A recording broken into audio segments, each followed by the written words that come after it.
Bienvenue dans ce nouvel épisode du Setup Podcast. Encore un petit format à Langat avec Langat City. Un nouvel invité qu'on n'a pas encore reçu sur le podcast, Francis. C'est bien ça.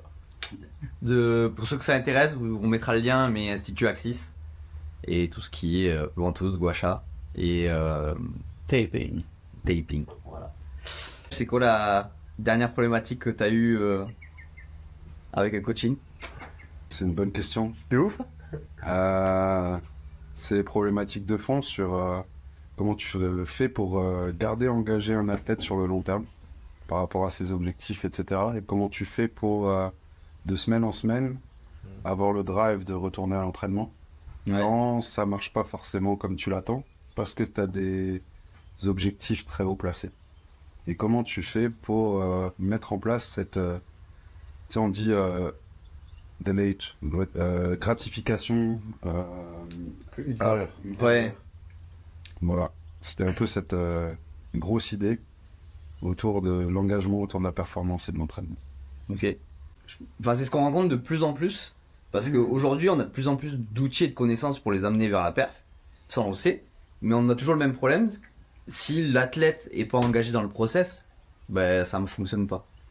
Et au final aujourd'hui, ce qu'on se rend compte, c'est que il y a l'athlète qui a le meilleur staff, qui a les meilleures techniques, mais il y a aussi l'athlète qui applique tout ça du mieux possible. Ouais. Toi en thérapie manuelle, j'imagine que tu dois aussi avoir ces frictions-là aussi avec ces athlètes que tu accompagnes. Ouais, mais c'est ça. Au niveau des athlètes, souvent, qu'est-ce qui arrive, c'est les blessures cumulatives, le surentraînement. Par exemple, je m'occupe des gars du Torture Chamber à Montréal, qui a un gym, un dojo de gym, mais pas de gym, de lutte. Mais on dit lutte au Québec, mais c'est du catch que vous appelez catch américain. C'est très divertissant de travailler avec eux. En fait, c'est le cumul des blessures. Mais pour faire un pont avec la conférence que j'ai faite tantôt avec vous autres, c'est vraiment, je me rends compte que il y a beaucoup de problématiques reliées au système lymphatique.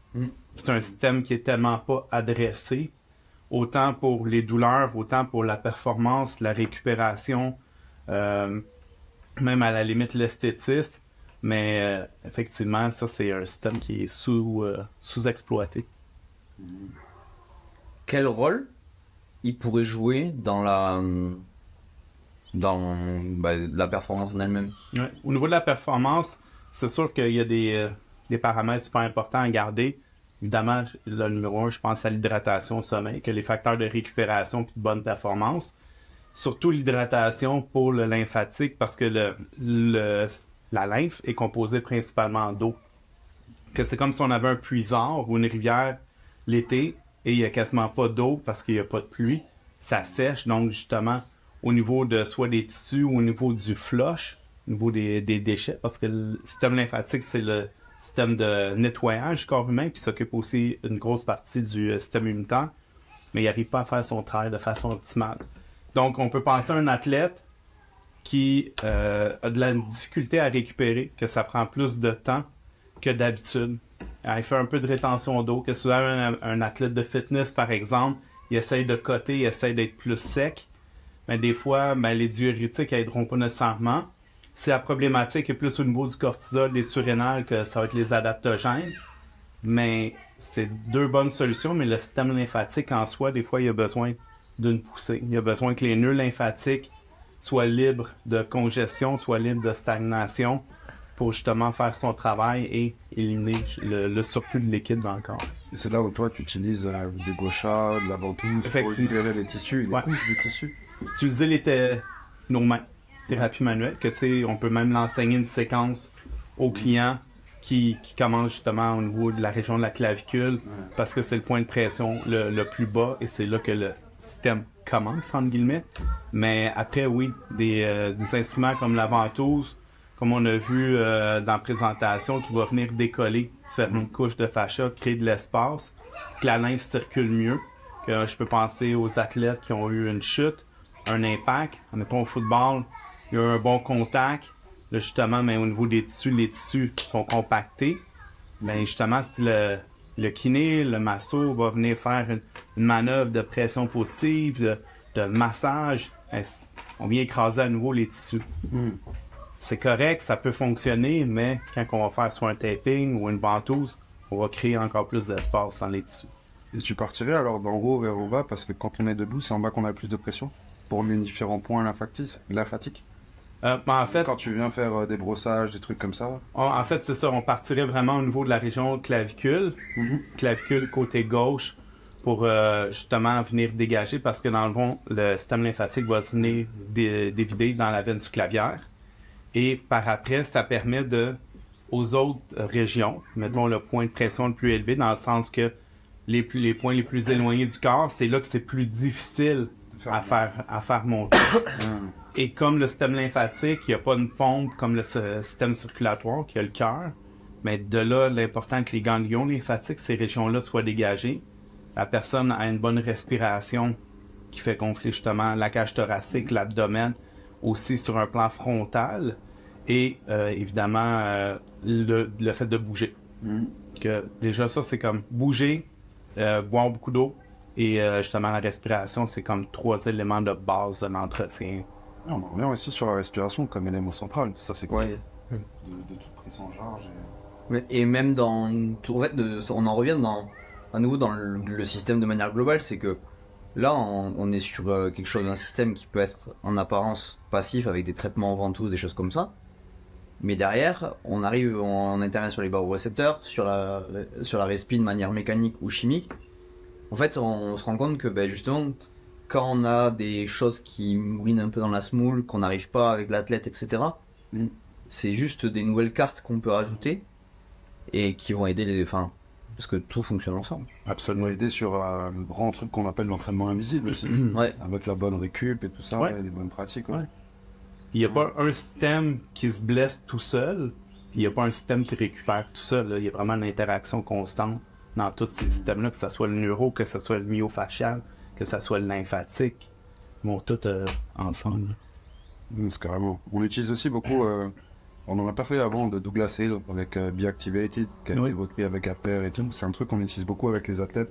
C'est des frottements sur des points précis, c'est du neurolymphatique. Et c'est vrai que c'est quelque chose qui est assez puissant et qui rejoint et qui peut compléter ou être en soutien plutôt du travail avec un thérapeute. Oui, parce que... la récupération et le lymphatique. Exactement. Puis toi, tu le fais le neurolymphatique avant les entraînements. Ah, exact. Que ça, c'est une bonne chose déjà en partant, que ça permet de rendre justement la lymphe moins visqueuse. Quand elle est plus dense, ça circule moins bien. Et là, justement, le fait de travailler ces régions-là où c'est qu'il y a une accumulation de soit ganglions ou nœuds lymphatiques, on permet justement à la lymphe de se liquéfier un peu plus, donc de mieux circuler, mieux faire son travail de flush pour tous les déchets métaboliques, même le lactate. Là. Ok. Mais ce qui est cool aussi, c'est qu'on voit des améliorations sur l'activation musculaire. Tu peux faire des tests d'activation fessier, comme on connaît tous. Tu viens stimuler les points d'activation au niveau du fessier, d'un point de vue neurolymphatique, et tu vois des améliorations. Donc il y a toute une boucle qui est vraiment intéressante à l'échauffement. Et toi, t'en parlais aussi du lymphatique après l'entraînement. Oui. Mais le matin, le soir, ça peut Exactement. être fait régulièrement. Il y a des gens qui peuvent le faire le matin pour commencer une bonne journée. Des fois, il y en a qui vont le faire préférer le soir. Mais il y a d'autres personnes, le soir, c'est comme ils vont sentir soit ça les active un peu trop, qu'ils préfèrent le faire le matin. Qu'encore là, il y a comme tout le volet de préférence individuelle, vu le contexte. Là. Mais il y a des gens que les premières fois qu'ils vont travailler, mettons, on va dire un bon 5-10 minutes sur le système lymphatique avec différentes techniques quand on va aller travailler au niveau des ganglions. Il y en a qui ont le haut de cœur, là, parce que c'est congestionné beaucoup. Là. Que, ça peut être des gens qui ont beaucoup de distension abdominale. Il y a des gens qui ont le visage un peu plus rond parce qu'on dirait qu'ils font un peu de rétention d'eau. Des fois, c'est ça, comme en anglais, on dit puffiness, ou des fois des rougeurs au niveau de certaines zones. Ça peut être ça aussi en lien. Quelqu'un qui a le leaky gut, qui a le syndrome du côlon poreux, perméable, que ça aussi, ça, lymphatique est grandement impliqué là-dedans. Là, il y a de quoi faire. Puis en plus, ça refait la boucle avec toutes les réponses autonomes, le suivi HRV de fatigue. Enfin, tu vois, de dire, moi ça m'active, moi ça me down. Est-ce que c'est les mêmes points? Parce que tu sais que tes ganglions sympathiques ou parasympathiques, ils sont pas aux mêmes endroits et c'est proche de ces zones RPR ou... Et du coup, est-ce que ça pourrait être utilisé comme quelque chose d'un peu de autorégulation de ta journée, genre, je le fais le matin, j'ai telle réponse, du coup derrière, ok, c'est une journée de régénération, ou alors on va faire de la force, ou on va faire Muscle Strength, tu vois, un peu des trucs comme ça. Ben effectivement, c'est sûr que quand la personne, plus elle se connaît, plus elle connaît des techniques, est encadrée avec des coachs ou des thérapeutes qui connaissent les techniques, c'est pas quelque chose qu'on va découvrir. OK, semaine 1, j'ai déjà trouvé tout ce qui me convient, donc il faut l'explorer un peu, puis on va le voir. C'est comme avec l'entraînement, on voit justement c'est quoi on pourrait dire nos dominances. OK, moi je suis plus de type endurance, je performe mieux dans l'endurance, ou je performe mieux dans la puissance, que encore là, on apprend à se connaître là-dessus aussi. Ouais, c'est intéressant, parce que ça peut vraiment de la respiration aussi. Tu as des respirations qui t'activent, toi aussi. Ouais, seulement. C'est cool. Tu pensais à quoi, toi, Sam? Par rapport à tout ça, bon, il y a pas mal d'idées qui me popent en tête un petit peu par rapport à tout. Ce que j'ai bien aimé, c'est quand tu as dit avant par rapport à la respiration, c'est une carte en plus qu'on a. Pour moi, je dirais même que c'est une carte essentielle dans le sens où elle est aussi, la respiration sera aussi importante pour la compétition que pour l'entraînement invisible.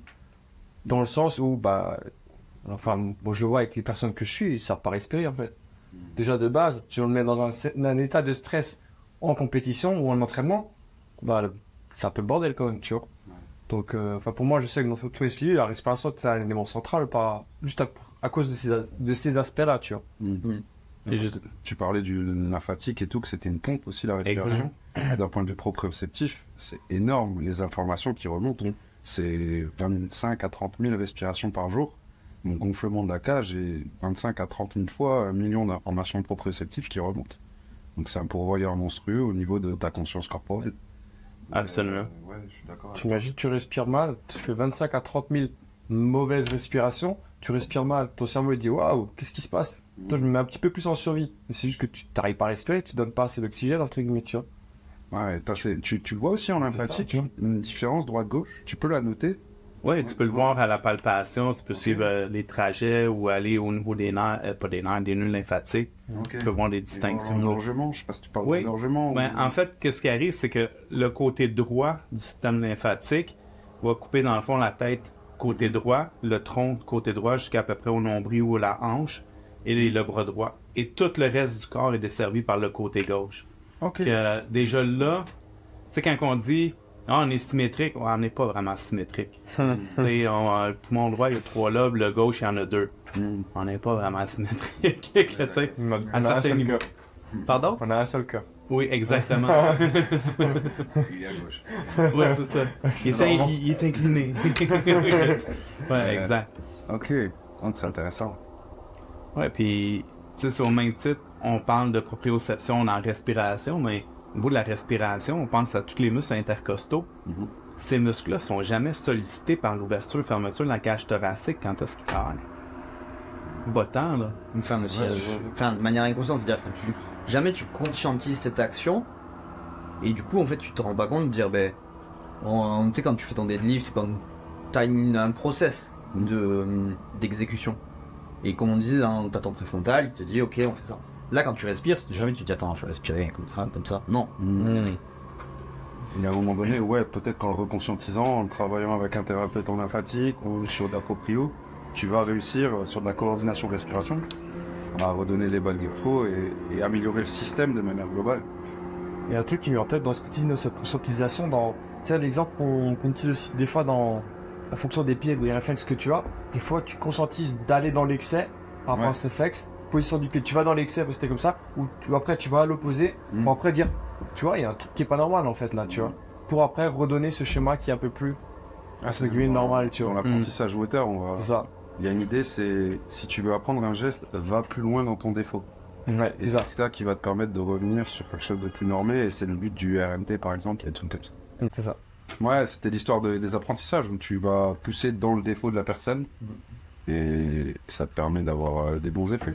Voilà. Et après là, on est sur la partie mécanique, proprioceptive, mais j'imagine que le système lymphatique il réagit aussi au milieu où il est, avec les échanges biochimiques, etc. Absolument, absolument. Est-ce que ça t'arriverait à nous partir là-dedans? Parce que en fait, tu sais, on pourrait penser, on parlait, mettons, de diète qui est comme pro-inflammatoire, mettons la SAD, S-A-D, qui veut dire littéralement triste, là, mais c'est Standard American Diet, qui est vraiment pro-inflammatoire.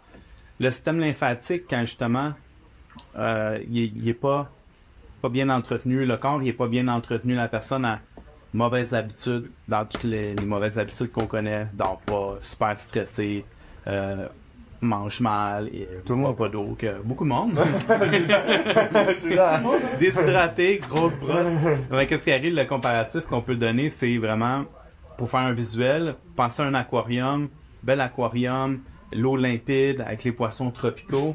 Et là, après, penser à un aquarium qui n'a pas été entretenu pendant des mois. C'est vraiment là, comme à la limite quasiment opaque, ou une piscine qui est restée là, comme à l'abandon, que c'est un peu la même chose. Que, au lieu que ça soit comme, je vais parler en paraphrase comme en médecine chinoise, là, mais que ça soit des rigoles, des rivières, des fleuves, des océans qui circulent, mais là, ça devient comme des marais qui se teignent, et là, ça bouge moins bien.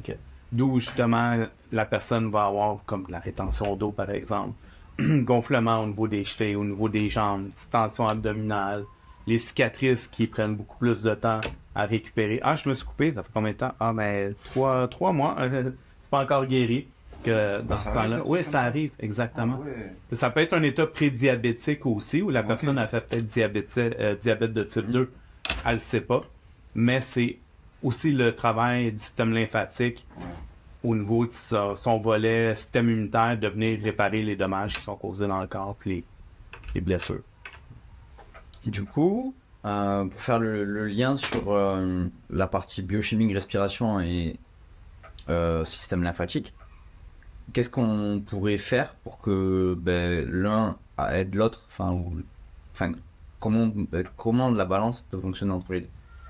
C'est sûr qu'en restant avec certains, je pourrais dire, entretiens pour aider, on parlait précédemment de la respiration, je peux penser justement le fait d'avoir, là il y a comme la grosse tendance, la respiration avec, en fait dormir avec un tape sur la bouche pour éviter de dormir la bouche ouverte.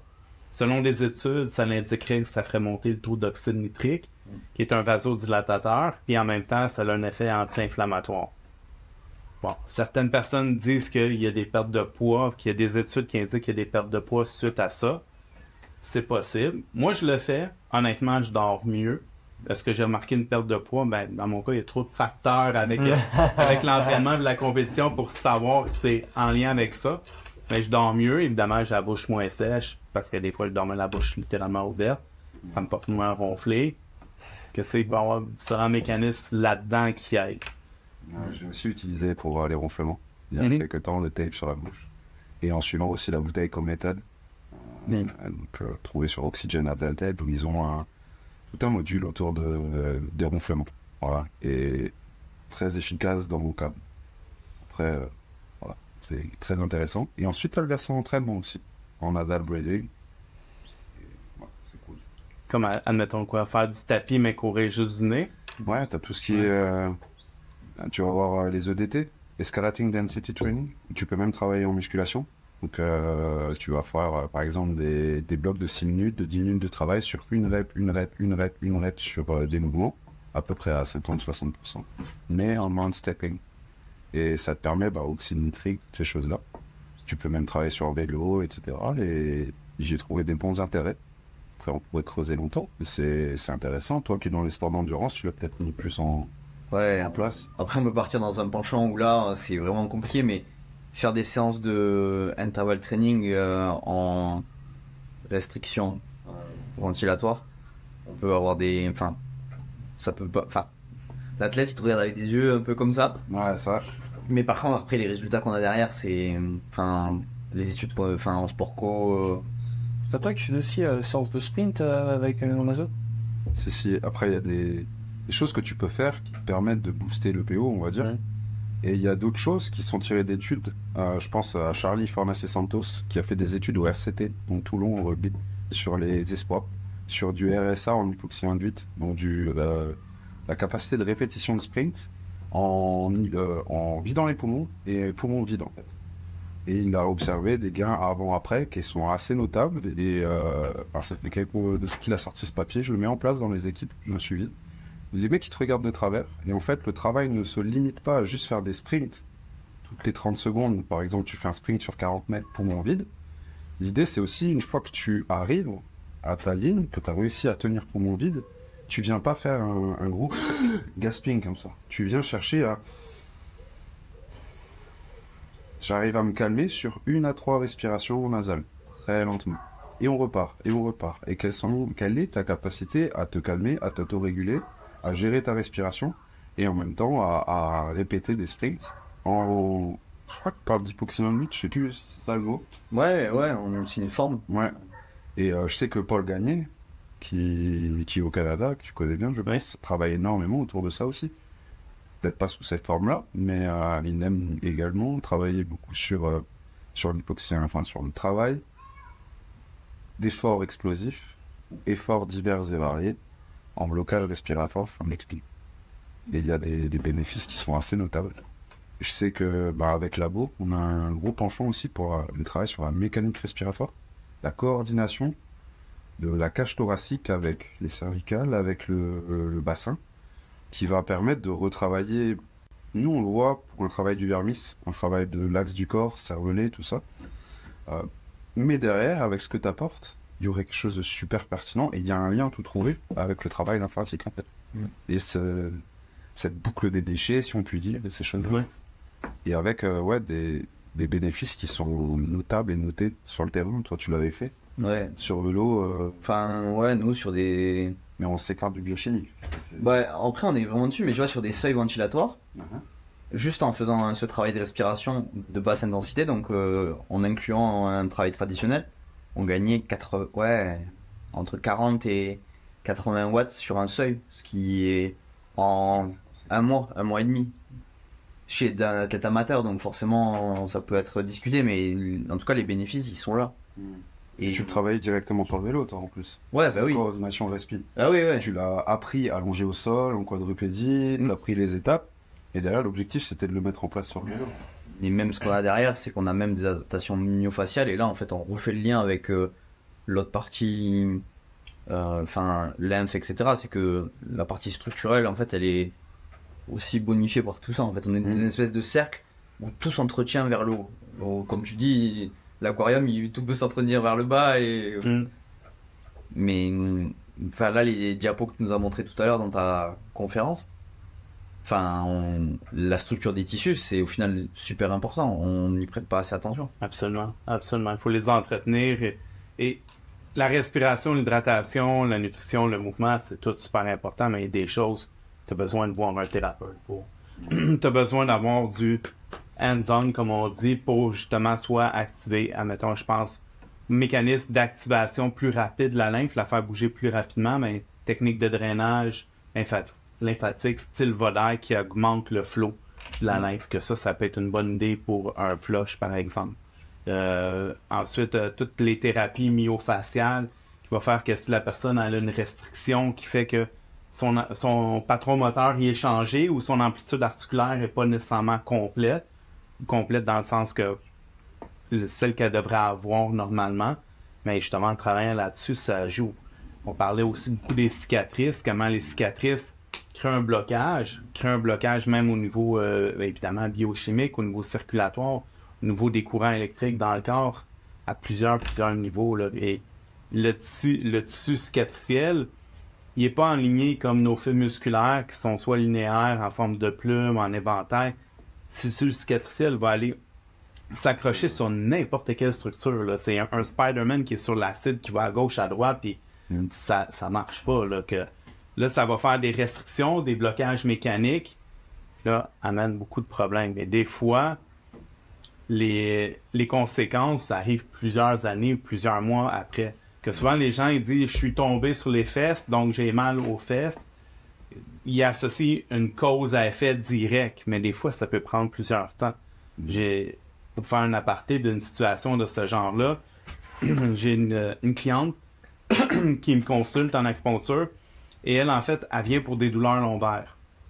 Ok, parfait, je fais l'anamnèse, je l'ai fait avec elle, elle a vu plein de thérapeutes, elle dit il n'y a rien qui a changé. Ok, là, je pose d'autres questions. Là, elle me dit, ils ont tous travaillé dans mon dos. Est-ce qu'ils ont travaillé ailleurs? Non, mais c'est parce que c'est dans mon dos, j'ai mal. Que là, je me suis dit, est allé en physio qu'en kiné, t'es allé en ostéo, t'es allé en acupuncture, t'es allé chez le chiro. Je suis comme, bon, ben, je pense que le dos va bien. J'imagine que c'est ça, sont tous diplômés, font partie d'un autre, devrait être correct. Là, je suis comme, OK. Je pose des questions, puis là, je pose la question vraiment au niveau proprioceptif. Je dis, je suis allé global. Comment vous sentez dans votre corps? Et c'est là qu'elle m'a répondu, elle dit, c'est drôle comme question. Elle prend le bas de son chandail au niveau du nombril, puis elle tire le chandail vers le bas. Elle dit, je me sens constamment tiré comme ça vers le bas. Puis, c'est ça. Mais elle dit, ça n'a pas rapport, c'est comme si dans le dos que j'ai mal. Elle revenait tout le temps à ça. Là, quand elle m'a dit ça, j'ai dit, est-ce que vous avez eu une opération, des cicatrices au niveau abdominal? Elle dit, oui, mais ça fait 4 ans. Quand elle m'a montré les cicatrices, là, c'était énorme, là, abdominoplastie, les cicatrices épaisses, denses, d'autres rentraient vers l'intérieur. J'ai jamais travaillé. J'ai dit, vous les avez pas travaillé après la chirurgie? Non. Êtes-vous allé en physiothérapie pour les travailler? Non plus, on m'a pas dit d'y aller. Je suis comme, OK, mais 4 ans après, on va s'en occuper. Ok. Je l'ai revu une semaine après, et j'ai juste travaillé en avant, juste les cicatrices. Je suis pas allé dans son dos. Aucune douleur lombaire pendant une semaine. Et je disais, ça faisait 2 ans qu'il était en douleur. C'est pour ça que on parle de cicatrices, c'est un élément super important. Ouais, moi, ça me fait penser au travail pluridisciplinaire, en fait. Et cette idée que tu as une personne qui est au centre, qu'elle soit sportive ou monsieur, madame, tout le monde, avec une problématique. Et on pousse autour d'elle toutes les personnes qu'elle va consulter pour elle, en fait. Absolument. Et tu peux pas tout maîtriser. Et c'est en étant à plusieurs que tu peux vraiment l'aider concrètement, quoi. Oui, puis comme tu dis, on peut pas tout maîtriser, même si on fait plein de cours. Et en même temps, est-ce qu'on va avoir vraiment ce fardeau-là de devoir tout faire au complet pour la personne? C'est juste... Tu peux faire plein de cours de manière à discuter avec toutes les personnes qui sont autour de ce sportif. Exact. Pour avoir une sorte de langage commun et de savoir quand tu es avec le sportif vers qui il faut le renvoyer. Oui, parce que si tu veux tout faire, tu seras excellent dans rien. Tu vas être généraliste dans tout. Comme les crossfit.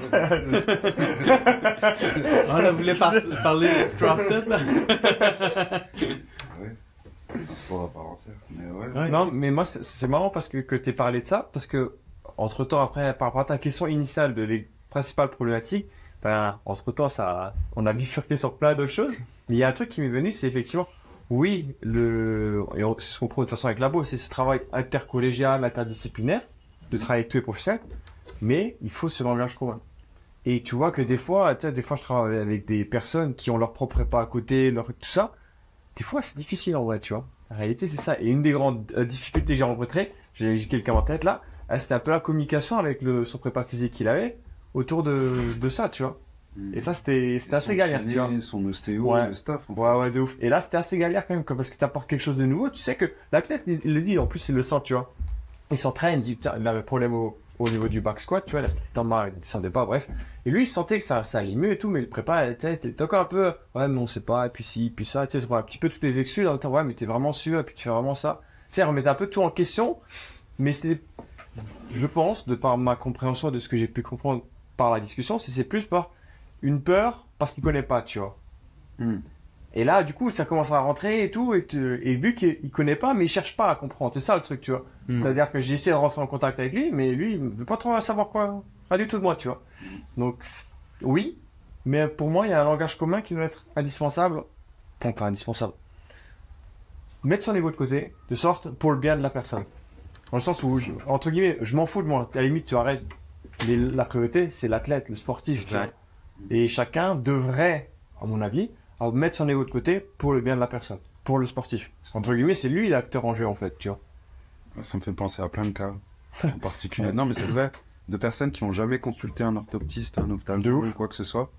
Et en fait, tu fais juste ton bilan, ton anamnèse, et tu te rends compte que ça peut éventuellement impacter son jeu et des problématiques que tu as observées avec le coach sur le terrain. Et en fait, tu es juste un catalyseur. C'est ça. Je vais pas travailler sur les yeux. Ouais.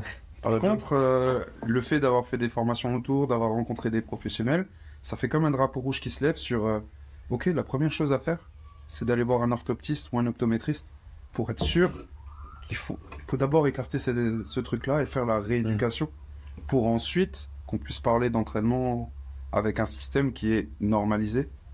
Absolument. Et ça rejoint le travail collégial aussi avec les kinés, les physios, les ostéos et toutes ces choses-là, quoi. La vraie vie, c'est ça. De toute façon, comme tu dis, tu peux pas tout connaître, t'imagines. Rien que dans l'entraînement, il y a tellement de spécialisation dans l'entraînement, tu peux pas tout connaître. Alors en plus, si tu veux empiéter sur le médecin, sur le kiné, sur l'orthoptiste, sur le... Bonne chance. Mais vous êtes 18 en fait, c'est quoi, la, vous êtes un la chat. discussion, enfin la réflexion qu'on s'est fait quand Francis est venu.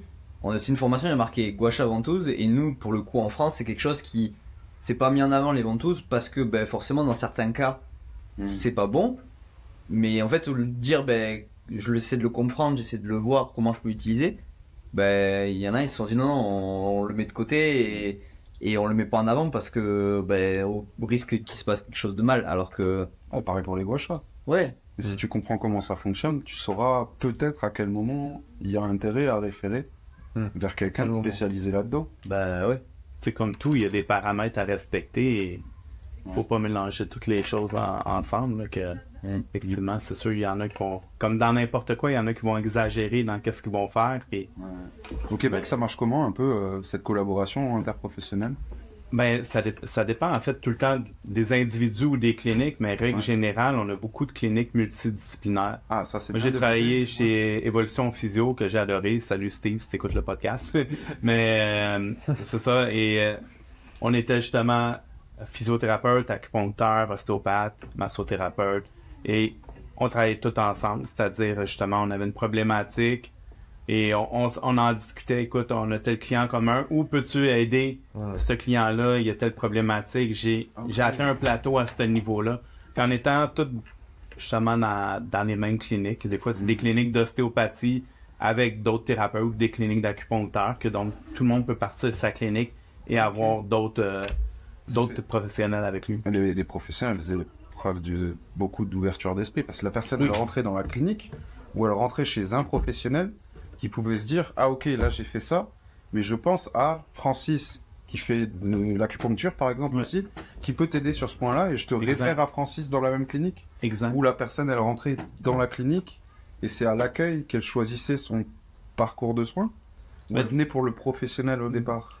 Il peut y avoir les deux cas. Ouais, Mettons quelqu'un qui connaît pas la clinique, mais qui me connaît parce que elle me connaît et elle vient me voir. Mais si je vois, mettons, que, exemple, au niveau, elle, c'est une sportive puis elle fait beaucoup de vélo, ben moi, tout ce qui est vélo, je m'y connais pas tant. Mais au niveau des blessures, puis là, on parlait de nombre de répétitions, imagine le nombre de fois qu'elle pédale.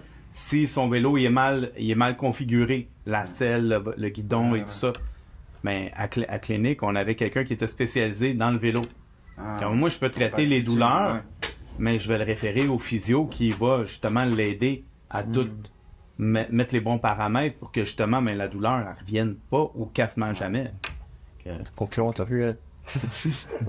Non mais c'est ouf parce que en France on a des maisons médicales ou des gros groupements, mais c'est l'inverse total. Enfin pour avoir échangé avec Sur celle que t'as connue, en fait c'est le contraire, c'est soit c'est business où en fait il y a un mec qui a acheté des murs et son but c'est juste de se faire financer des loyers et donc en fait lui il dit ben moi je travaille plus et je fais bosser les autres. Ou alors c'est une question de Diego en disant c'est ma clinique, vous travaillez tous comme j'ai envie et en fait c'est juste des employés qui voilà. Ou alors c'est une manière déguisée de dire ben venez, en fait le kiné il fait de la prépa, il fait de la masso, il fait de... Enfin en fait il fait tout passer en mode ordonnance pour que ça soit... Ouais en fait c'est vraiment bizarre Il y a un point qui, par rapport au deuxième que tu as dit, côté ego, vous bossez comme je veux, ça peut être bien comme ça peut pas être bien. Ouais. Mais je pense que ça peut quand même être bien, dépendamment, ou le côté ego, mais qu'ils ont tous la même ligne directrice. C'est-à-dire que pas, par exemple, le mec il va aller chez le masso, il va dire quelque chose, il va aller chez le podo, il va dire complètement autre chose, il va aller chez le coach, il va dire encore autre chose. Non, mais quoi, non, mais fais rien. Non mais ouais, mais d'avoir je dis, un dossier commun. Ouais, mais c'est ça. Ouais. Je prends l'exemple parce que quand j'étais en Suisse, je travaillais dans un centre de physio, mais t'entendais encore des fois... T'entendais encore des physios, donc physio c'est kiné, tu vois, ils disaient encore attention, le genou ne doit pas dépasser la pointe de pied. Tu sais, tu travailles ça, après toi tu vas en coaching et tu dis ah mon kiné, mon physio il m'a dit ça. Ok. Non mais place-toi à la personne qui n'y connaît rien. C'est chaud quand même, tu vois, qui j'écoute, qu'est-ce que je fais? Mais là, on parle du langage commun dans la clinique, et c'est là où des modes de fonctionnement comme toi, tu peux connaître au Canada, où toutes les semaines, il y a formation interne. Ouais. Ça permet d'avoir le langage commun aussi. c'est 1 heure toutes les semaines. Exact. Mais où on grossit ensemble. On grossit ensemble. Exact. On échange, la même chose. on confronte les avis, Surtout et qu'il y a les pas de cas raison. aussi. 100%. Ouais. C'est comme ça que ça fonctionnait un peu sur des réunions régulières. Il n'y a pas nécessairement des réunions régulières, c'est souvent, admettons, je vais voir Mathieu ou Joey, puis OK, ben, on a tel client en commun, puis j'ai fait ça en physio, toi, qu'est-ce que tu vas faire en acupuncture, que là, C'est bien, ça. j'explique, j'ai relâché telle chaîne myofaciale, tel méridien, et telle tension, trigger point, et ok. comme ça, ouais. Très bien. Ah. Ouais. Très bon. Ou des fois, quelqu'un qui est trop bloqué, je le traite, ou trop inflammé, je le traite pour l'inflammation, puis après, OK, ben, va en ostéo, va en physio, va voir ton thérapeute. Ok. Que oui, il y a beaucoup de collaboration en ce sens-là. Là. Ça pourrait même se réfléchir sur des staffs sportifs en fait. De ouf. Des structures de staff sportifs avec les physios et tout. Ouais. Le médical, paramédical, mais aussi greffé du sportif autour. Bah, je pense que c'est ce que certains clubs mettent en place. Ouais. Enfin, tu sais, les réunions internes de clubs. Ouais. Mais là, vraiment sur des structures externalisées qui seraient capables de proposer des accompagnements de ce type pour soutenir le projet d'un athlète et d'un athlète et d'un coach, parce que c'est souvent ce binôme-là qu'il faut laisser en avant en fait. Et que toi, t'es juste là pour les soutenir. En fait. Moi, sûrement, mais ça, je pense que ça doit exister. Il doit y avoir des centres comme ça qui travaillent comme ça. D'ailleurs, envoyez nos messages. Envoyez un DM. Je serais curieux de savoir comment. Non, mais ouais, ce serait intéressant de voir si ça. Enfin, je me suis sûr que ça existe. Ouais, ça doit exister. J'ai une dernière question qui me vient. Tout à l'heure, on parlait respiration, enfin, système lymphatique, etc. On parlait en général avec les barorécepteurs, mais là, dernièrement, il y a beaucoup de choses sur le BFR, tout ce qui est intramusculaire. Comment toi tu le vois avec ton œil Mais thérapeute? le BFR, d'un, c'est une restriction qui est temporaire, que c'est pas une restriction qui est constante, que justement, c'est pas comme si quelqu'un porterait un pantalon avec une ceinture trop serrée et travaille assis, donc il y a une constriction pendant 8 heures, 9 heures, 10 heures, dépendamment combien de temps qu'il est assis. Le BFR, c'est pas quelque chose que je connais super bien, comme admettons le lymphatique ou les fascias, mais à ce que j'ai vu au niveau des recherches, il y a beaucoup de potentiel là, pour post-opératoire et qu'est-ce qu'il y a pour la rehab et tout. À ce niveau-là, le fait que la restriction est juste temporaire, je crois pas qu'il y ait nécessairement de problème comparé à quelque chose qui est constant. Ah, t'as même des protocoles de récupération sous DFR sur vélo qui sont super intéressants en lendemain de match et à J+2 post-match. Où vraiment, t'as des effets notables et les joueurs en redemandent. Ouais. Parce qu'il y a vraiment quelque chose. Voilà. Ouais, parce que je pense que la plupart des kinés ou de la manière dont c'est utilisé aujourd'hui, c'est on remet de la force plutôt dans la réhab parce qu'en faisant la restriction, on arrive à avoir le même seuil d'activation, ou du moins le même stress d'intensité avec la charge. Mais je pense qu'il y a tout le côté, comme tu disais, biochimique, circulation des flux qui doit sûrement, et ça, je pense que c'est quelque chose qui est moins mis en avant, mais qui peut aussi rentrer en compte. Je serais incapable de te redire le nom de la personne qui a sorti je pourrais le mettre en commentaire. Le protocole, il est simple, il y en a un qui est simple, c'est 4 fois 5 minutes.